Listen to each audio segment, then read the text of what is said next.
Chittagong medical college হাসপাতালে orthopaedics, emergency, ওটি সম্প্রসারণ, আধুনিক লাইব্রেরি ও রেনোভেটিক ক্লাসরুম উদ্বোধন করেছেন চট্টগ্রাম সিটি কর্পোরেশনের মেয়র ডাক্তার শাহাদাত হোসেন। একই দিনে তিনি শিশু বিভাগ পরিদর্শন করে ভর্তি রোগীদের খোঁজ খবর নেন এবং প্রয়োজনীয় চিকিৎসা নিশ্চিত করার নির্দেশ দেন। মেয়র বলেন, আধুনিক অবকাঠামো রোগীদের দ্রুত চিকিৎসা নিশ্চিত করবে। লাইব্রেরি ও ক্লাসরুম চিকিৎসকদের প্রশিক্ষণ ও গবেষণায় সহায়ক হবে। সম্প্রসারিত ওটি সড়ক দুর্ঘটনা ও ট্রমাজনিত রোগীদের জরুরি অপারেশনের সহায়তা হবে।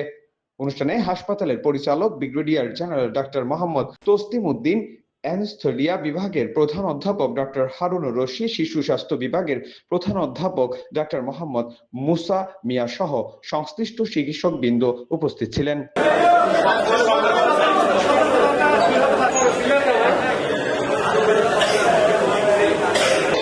এবং আমি সরজমিনে দেখেছি, আসলে 18 জন এখানে এই ধরনের সাসপেক্টেড কেজেস আছে, কিন্তু সব হামের রোগী না। 18 জনের মধ্যে 17 জন রোগী হচ্ছে নিউমোনিয়ার রোগী, আর একজন রোগী হচ্ছে সেটা হাম ডিটেক্টেড হয়ে এসেছে। আরেকটা রোগী আমরা দেখেছি রুবেলা রোগ নিয়ে সেটা এসেছে। বাট ম্যাক্সিমাম রোগী নিউমোনিয়ার, এবং নিউমোনিয়ার জন্য যদি সিরিয়াস রোগী হয় সেক্ষেত্রে এখানে নিউনেটাল আইসিইউ আছে এবং পেডিয়াট্রিক্স আইসিইউ আছে এবং 20 বেডের এই আইসিইউ গুলো আছে। তা আশা করি সিরিয়াস কোনো কেসেস এখানে যদি অ্যারাইজ হয় সেক্ষেত্রে তারা আইসিইউ ফ্যাসিলিটিসও তারা দিতে পারছে। সোফার এখানে ইনশাল্লাহ সবাই প্রস্তুতি নিয়ে আছে এবং আশা করি এখানে মিজেলস নিয়ে যে কথাটা এসেছে, হাম এই ধরনের কোনো ম্যাক্সিমাম রোগী নেই।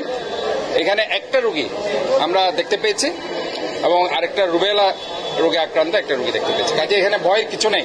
চট্টগ্রাম সিটি কর্পোরেশন কোনো ঘাটতি নেই। আমাদের পর্যাপ্ত পরিমাণে টিকা রয়েছে এবং টিকা দিচ্ছে। একজন মেয়র হিসাবে নয়, একজন ডাক্তার হিসাবে, একজন সচেতন নগর সেবক হিসাবে আমি আপনাদের বলতে চাই, আপনারা যে টিকাগুলো আমরা জন্মের পর থেকে আমরা দেওয়া শুরু করেছি, ইভেন মা যখন 5-6 মাসের প্রেগনেন্ট থাকে সেখানেও তাদের টিটানাস টক্সয়েড দেওয়া হয়। কাজে অল টাইপস অফ ভ্যাকসিনেশনের আন্ডারে যদি আমরা আনতে পারি তাহলে পরে এই ধরনের কোনো ভ্যাকসিন ডেফিসিয়েন্সি রিলেটেড কোনো রোগ হবে না। দৈনিক আজকের বাংলা .net